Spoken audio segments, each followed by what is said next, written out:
Salams and welcome.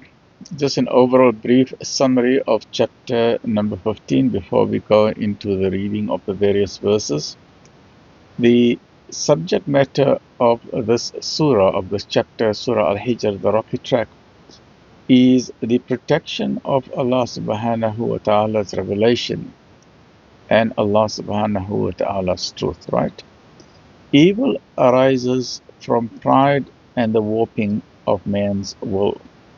But the mercy of Allah subhanahu wa ta'ala is the antidote and the solution to evil.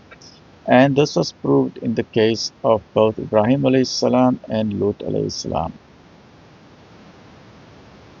Now, let's look just briefly at the summary in bunches. Summary of verses 1 to 25. Allah subhanahu wa ta'ala will guard His revelation in spite of the unbelievers and their plotting and their planning. Allah subhanahu wa ta'ala is the source of all things, and He knows who are the righteous people, and He knows who He will gather back unto Himself. Then the summary of verses 26 to 50 shows how evil arose through the pride, the arrogance, and the ego of Iblis or Satan or Shaitan or the devil or Lucifer, to whom a respite was given for a period. Remember when He took Adam and Eve out from paradise?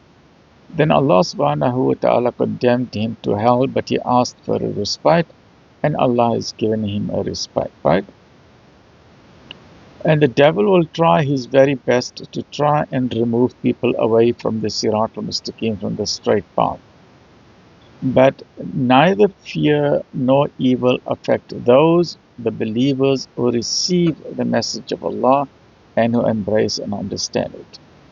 Then the summary of verses 51 to 84 demonstrates how the mercy of Allah subhanahu wa ta'ala to Ibrahim alayhi salam was conveyed by the same messengers that were sent to destroy the people of Lut alayhi salam, the people of Sodom and Gomorrah, for their unspeakable crimes. Evil brought its retribution also on the companions of the wood, which are known as the people of Al-Aika, as well as the people of the rocky tract, after whom this chapter is named Al-Hijr.